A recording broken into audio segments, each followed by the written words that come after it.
আজকের ভিডিওতে গল্প, নাটক, কবিতা কিছুই নেই। আমরা তিনটে মা মিলে আমাদের বাচ্চাদের নিয়ে বেরিয়ে পড়েছি উইন্টার ভ্যাকেশনটাকে আর একটু স্পেশাল করতে।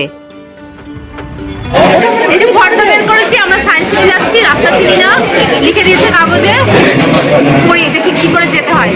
স্টেশন থেকে নেমে নিচে নেমে বাম দিকে দোকানের পাশ দিয়ে বেরিয়ে প্রথম নিজের দায়িত্বে আমরা সায়েন্স সিটি যাচ্ছি, রাস্তা খুঁজে পাচ্ছিলাম না, শেষ অবধি পেলাম।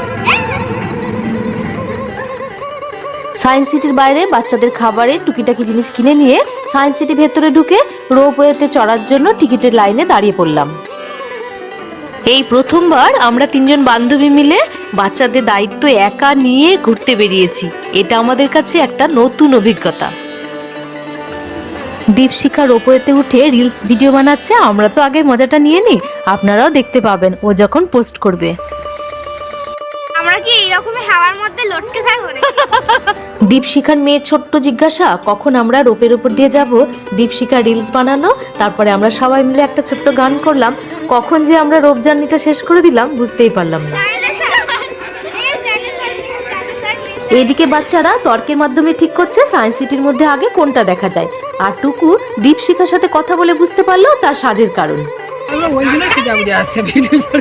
আমার ওই ইয়েও নাই।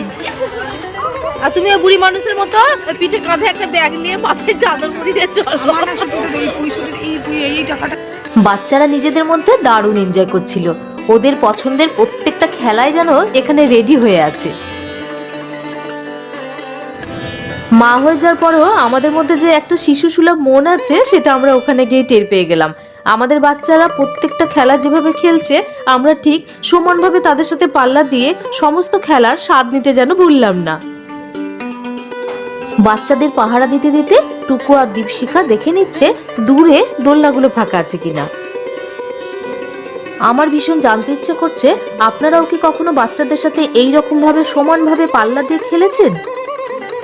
আমাদের মেয়েরা যেমন একটা জায়গা ফাঁকা হলে ছুটে চলে যাচ্ছে সে জায়গাটা কবজা করতে, আমরাও কিন্তু পিছু পা হইনি। বাচ্চারা এবং আমরা এটাকে একটা খেলা হিসেবে নিল, এটা আসলে জিম পার্ক। যাক বাবা, অনেকক্ষণ পরে দোলনাটাকে ফাঁকা পাওয়া গেল। টুকু এই সুযোগে দোলনায় একটু বসে নিল।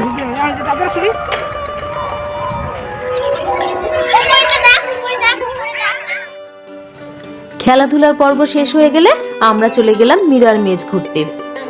ডান দিকে যেতে হবে না বাঁ দিকে যেতে হবে, কোন রাস্তায় যাব আমরা কেউই বুঝতে পারছিলাম না। আর সেটা নিয়ে আমাদের সকলের মধ্যে দারুণ একটা হাসির কাণ্ড হলো। এরপরে আমরা টিকিট কেটে লাইনে দাঁড়িয়ে পড়লাম the dramatic under water world দেখার জন্য। আমার মনে হয় আমাদের মেয়েদের পাশাপাশি সিটে বসে বন্ধুদের সঙ্গে করে কালো চশমা পরে থিয়েটার দেখার অভিজ্ঞতার কথা ওরা যখন বড় হয়ে যাবে ওদের কিন্তু এই আনন্দের দিনটা মনে থাকবে।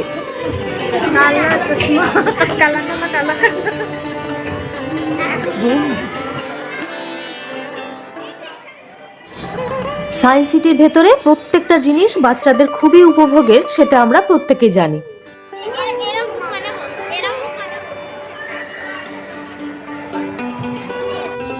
লাঞ্চের পর্বটা শেষ করে আমরা চলে গেলাম স্পেস থিয়েটার দেখতে।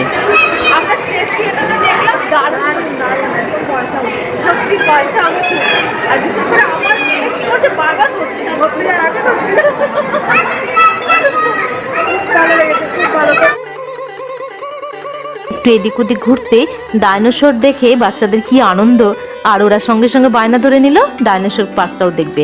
কি করা যায়, বাচ্চাদের মনের ব্যাপার। 1.5 ঘন্টা লাইনে দাঁড়িয়ে তবেই সেই ইচ্ছে পূরণ করতে পারলাম।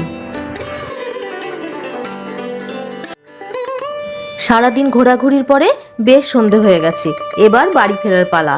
কিন্তু বাচ্চাদের বায়না আর একবার দোলনা চড়বে, তাই ওদের ইচ্ছে পূরণ করে আমরা সকলে মিলে ক্যামেরার ফ্রেমে বন্দী হয়ে সায়েন্স সিটি থেকে বেরিয়ে পড়লাম। এবার প্রত্যেকেই আমরা নিজের নিজের গন্তব্যস্থলে ফেরার পথে। আজকে সারাদিনের আনন্দটা আমরা খুব ভালো একটা স্মৃতি হিসেবে সারা জীবন মনে রাখবো।